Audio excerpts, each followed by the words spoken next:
الترند الجديد فطيرة طاقية السلطان. السلام عليكم ورحمة الله وبركاته. ازيكم حبايبي، عاملين ايه؟ يا رب دايما في افضل حال. اللهم صل وسلم وبارك على سيدنا محمد وعلى اله وصحبه اجمعين. فطيرة عاملة زي القطمة بالظبط، حلوة جدا وهشة وجميلة. كلنا شفنا طاقية السلطان وعارفين شكلها ايه، لكن كان عندي فضول جدا اعرف الطعم بتاعها ايه، العجينة دي عبارة عن ايه، وهنشوف مع بعض في نهاية الفيديو. لايك وشير وسبسكرايب، ويلا نسمي الله ونبدأ وصفتنا الجميلة. ومعايا في البولة وتكون جافة ونضيفة تماما، وهنزل فيها بتلت كوباية من المية الدافية، وهقول لكم تلت كوباية ليه واحنا شغالين مع بعض.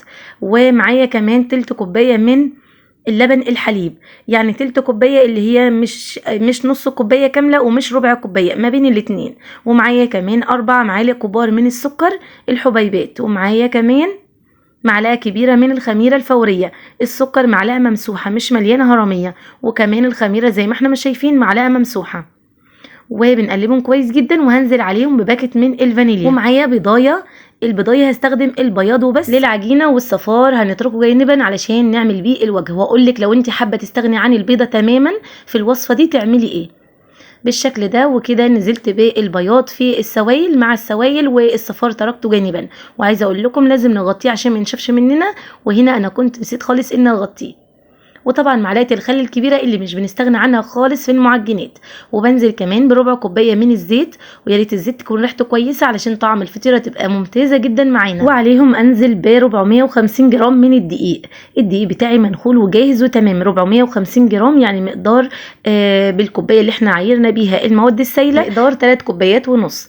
ومعايا هنا رشه الملح، طبعا ما بننساهاش خالص، دي السنه بتاعتنا الجميله، فتمام جدا. وببدا ان انا اعجن المكونات مع بعض بالشكل ده، ولو احتاجت مني شويه من الميه بزودها او حليب مفيش مشكله خالص، يعني على حسب نوع الدقيق بتاعك. وطبعا زي ما عارفين علشان نقدر ان احنا نختبر العجينه بتاعتنا ونعرف ملمسها ناعم ومظبوط وتمام ولا لا، بنشطف ايدينا كويس جدا ونرجع نمسك العجينه. وهنا تمام، انا كنت خلصت عجن في العجينه بالشكل ده، وهبدا ان انا اقسمها على نصين، يعني بايديكي كده، وتقدري ان انت توزنيهم تمام جدا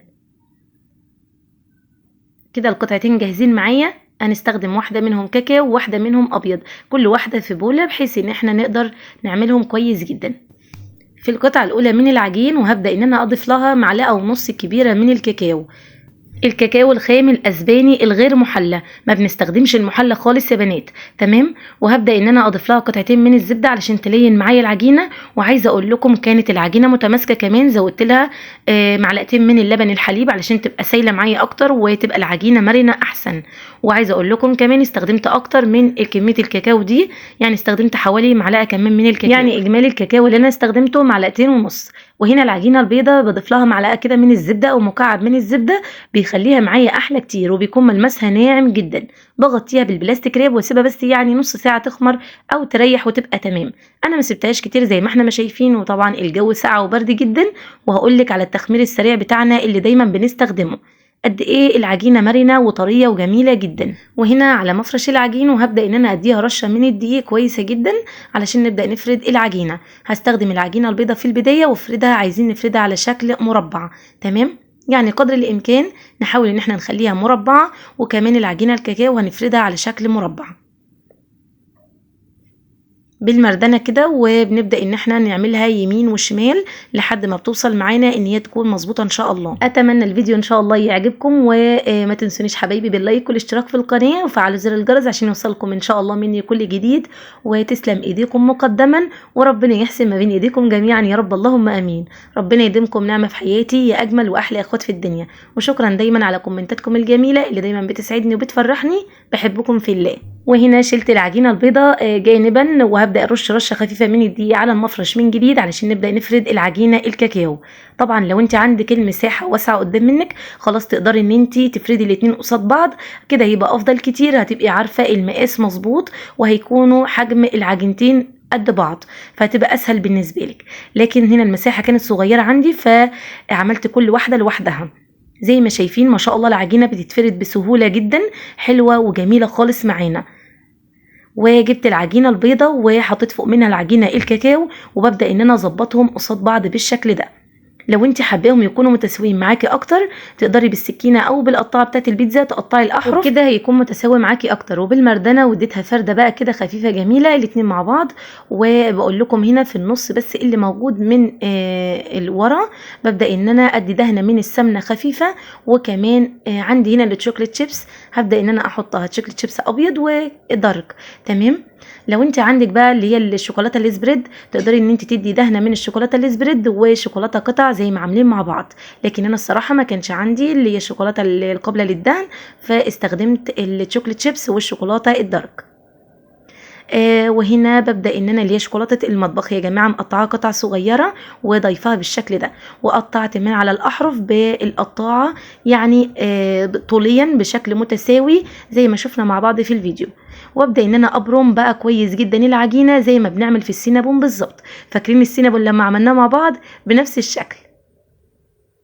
ومعايا هنا ببدأ ان انا ابرم الاحرف زي ما قلنا، يعني كأني بضفرها كده او ببرمها، يعني زي ما احنا ما شايفين بمسك من فوق لتحت، يعني مش بمسك من الحرف وبس، لا علشان العجينة ما تتقطعش مني باخدها من عند من فوق لتحت. هنا الكاميرا كانت بعيد، بعتذر جدا اني ما اخدتش بالي وقت التصوير ان هي كانت بعيدة كده، لكن بعد ما خلصت الصراحة فوجئت بحاجة زي دي.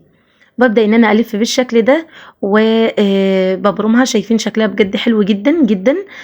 بجيب القالب بتاعي، القالب ده بتاع الكيك اللي استخدمناه مع بعض قبل كده، ده مقاسه 24. تمام. ببدأ ان انا اظبطها، هنا حسيت ان هي مش مظبوطه قوي فشلتها تاني ورجعت ظبطتها شويه لوقت ما قفلت معايا بالشكل ده. وهنا بسيبها تختمر، وطبعا الجو برد جدا فشغلت التخمير السريع بتاعنا، بدفلها الفرن 5 دقايق وبعد كده بقفل النار خالص وادخلها الفرن تختمر. ما شاء الله شايفين بقت عامله ازاي، ممتازه جدا معانا. هبدأ ان انا اجهز لها التوبنج اللي بندهن بيه الوجه. معايا صفار البيضه اللي احنا كنا سيبناه من اول الفيديو، وربع كوبايه من اللبن الحليب، وسنه من الفانيليا السايله، وسنه خل.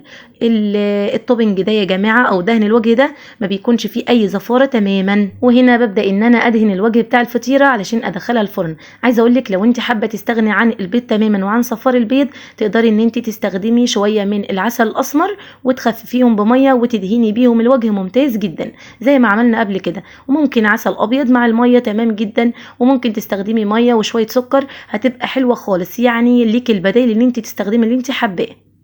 بدخلها الفرن على درجة حرارة 180 وسط، هتاخد مني حوالي 30 دقيقة، نص ساعة. وهنا دهناها بالزبدة بالشكل ده. أول ما بتطلع من الفرن بنديها دهنة الزبدة اللي احنا متعودين عليها، سمنة أو زبدة أو زيت، بتديها لمعة حلوة جدا وممتازة. وبغطيها بالبلاستيك ريب واسيبها لما تبرد تماما. وهنا قلبناها مع بعض، شفتوا القاع عامل ازاي، ما شاء الله اللهم بارك، تحفة جدا. ولو كنا سيبناها كمان شوية في الفرن كانت هتبقى تحفة خالص، يعني طراوتها ملهاش حل يا جماعة، حلوة جدا، طعمها حلو. حابة اقول لكم كمان انا ما شغلتش الشوايه تماما، هي اخدت اللون ده من التحمير في الفرن. هتقولوا لي احنا دايما بندخل المعجنات على درجه حراره اعلى حاجه، لكن دي علشان حجمها كبير فما ينفعش ندخلها على اعلى درجه حراره، هتستوي مننا تاخد لون من بره وبس، لكن من جوه هتفضل عجين، فلازم ندخلها على درجه حراره متوسطه. وطبعا احنا شايفين التسويه ممتازه مع بعض.